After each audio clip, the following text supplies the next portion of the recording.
Hi, it's David from Life with Parkinson's. If you're new here, welcome. I hope you'll consider subscribing. For everybody else, thank you for coming back and watching another episode. This episode is very special to me because I'm here with my new friend, Barrie Hewer. He's the organizer and the leader of our local support group in Peachland, British Columbia. And over the last few months, intermittently, we've gotten to know each other a little bit more, which has been great. I really appreciate his friendship and what he's doing here for the community. But we're just here today to talk a little bit about your life, Barrie. This will probably be divided into 3 episodes. This first one I'll just be talking about a little bit about Barrie's history and his diagnosis with Parkinson's and how that's affected him, his family, people he knows. Welcome to the channel, Barrie. Thank you very much for agreeing to come on here and join us. It means a lot to me, and I know there's a lot of people out there that are going to want to know about your story because it's very important. Everyone's story is about Parkinson's is unique and important, and thank you for the opportunity to do this. It is important to me as well.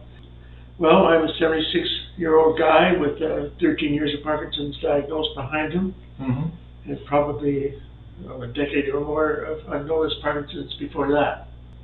Pam and I moved up here to Peachland about 3 years ago. There was no history in my family of Parkinson's, and no history of long-term exposure or even short-term exposure to pesticides. No history of head trauma. I did play a lot of sports, but I was never knocked out or had a significant head injury, although I did bash my body around a lot. And for that reason, I've got 2 replaced knees and 2 replaced shoulders. No, my goodness. But and no front teeth. But otherwise I'm quite healthy. Quite a long journey in terms of Parkinson's, but I found that the Peachland community is and the location of Peachland is much supportive as you could possibly get in terms of health services for people like myself, or with dementia, or with Alzheimer's, or with other neurological diseases or physical debilitating diseases. With the hospitals, cancer centers nearby, and local doctors are very supportive. Yeah. Now tell us a little bit. You said you had 10 years of undiagnosed symptoms leading up to your diagnosis. So that would have started when you were like in your 50s or your 60s? Yeah. Well, that's what the research tells us, that it's probably 10 years or more where Michael J. Fox's, what do they call it, blood marker? Yeah, genomes, the science stuff is... That they could have seen that, and then they would be able to tell me, you're going to have Parkinson's. Right. Otherwise, I would have appeared as a normal guy, never having any problems moving or talking or thinking or anything at all that has to do with Parkinson's. Yeah, so what were a couple of your pre-diagnosis symptoms? Well, Pam and I had 3 sailboats, and we used one at a time, not all at once. We used those sailboats to make money in terms of giving tourist charters to various places around the Gulf Islands and on the west coast near Vancouver and Washington State.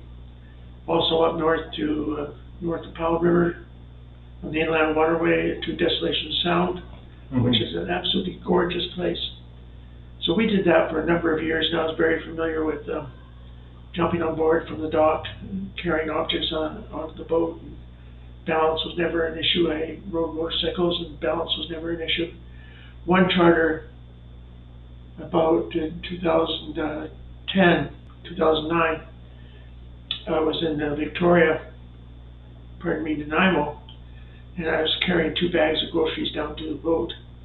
And to step from the dock onto the boat, it's called the swim grid, which is just dock level, and then go up the stairs to the boat, rest of the boat, would be a matter of just normal stuff. And I remember distinctly coming to the boat and starting to step over the dock and the swim grid, and I stopped, frightened, because I didn't have the balance and confidence to make that step. Right. And it wasn't a conscious decision. I just knew, watch it. Mm-hmm.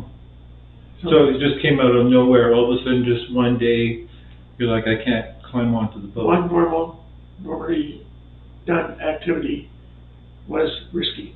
Mm-hmm.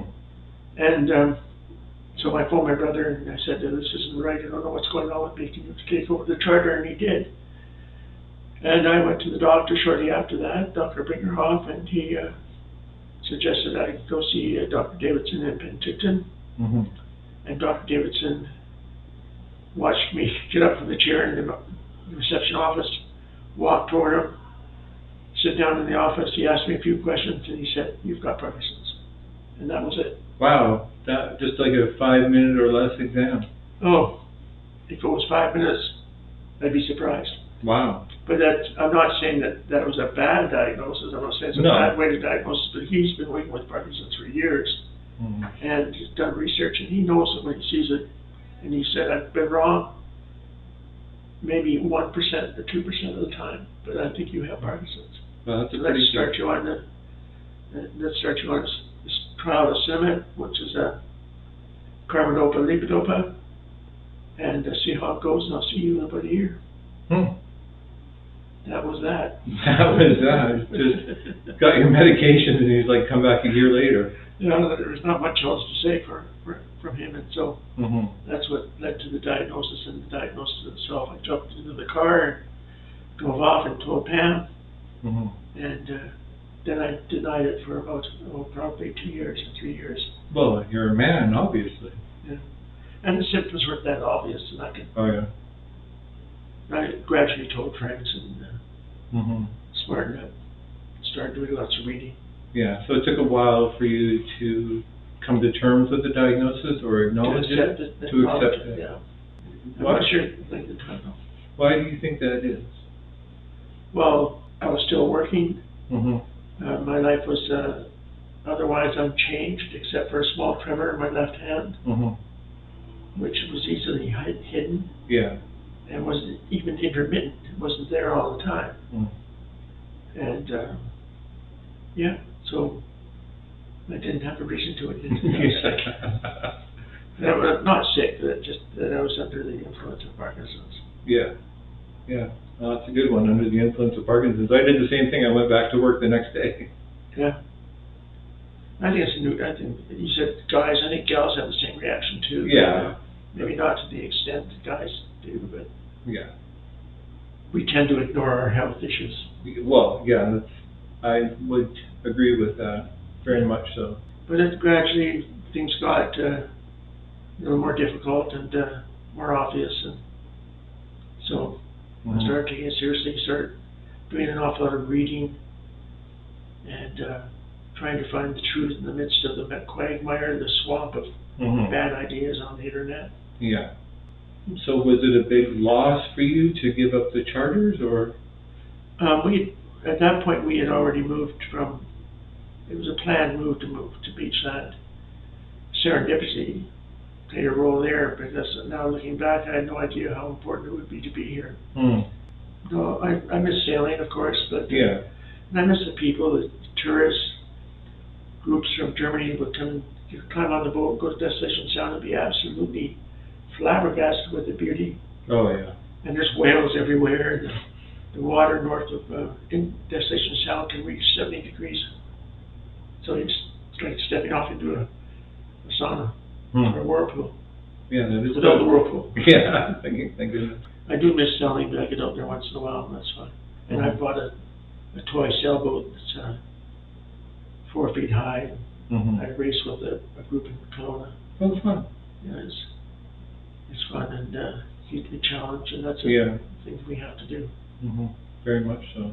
So did your diagnosis have a big impact on your family or others around you? Well, I don't know if it did, because to my frustration, they were not interested, and I didn't push it anyway. But I found that I was getting, as I went through different medication, and some medication had cognitive effects, I found that my speaking and thought patterns were becoming less and less effective. Mm-hmm. And when I tried to explain it to people that were my friends at the time, they would put it off, listen politely, but basically put it off. Yeah. So the diagnosis can be isolating. People, even people that don't present, obviously, with an impairment, can still be isolated, socially isolated, because of the diagnosis. Yeah. And the changes in speech patterns, and the slight changes in walking. People today accuse me of being drunk a lot, but it's the Parkinson shuffle. Yeah, it's a Parkinson shuffle. I don't care. No. So it can be effective on friends, and professionally, I was about to retire anyway, so I was about four years into Parkinson's when I retired. Oh yeah. So really didn't have I would probably not be doing very well working there right now. But yeah. So Barrie, that's all really good so far. Is there anything else you want to tell me about your work situation? Well, I started working with teens and youth and families that were under the influence of various addictions or emotional issues around abuse, and I started that in 1987, I think. And it was quite challenging, but it was really rewarding. Although sometimes you have to look for the reward. But oh yeah. And I have to admit that when we moved to Beachland, I had a few encounters with clients who wanted to make sure that I understood that they would be dead if it wasn't for what I had done in the program and with other staff. What we accomplished with that client, which is pretty impactful, so that's pretty rewarding.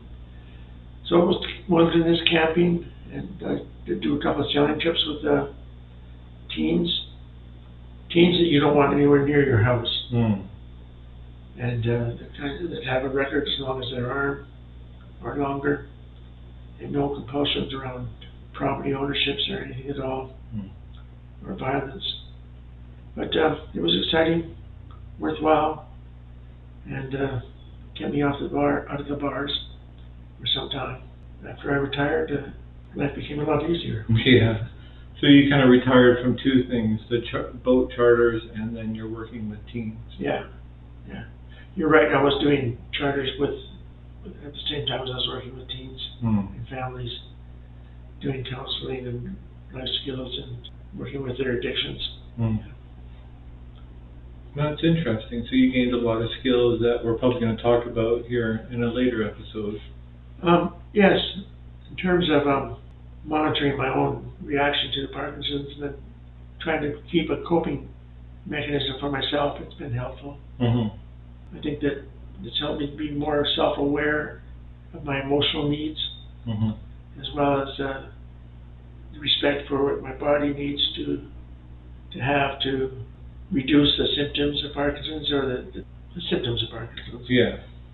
And perhaps slow down the progression, which I think it's working. But yeah, that's good. I'll leave that up to my doctor to tell me that. Yeah, good idea.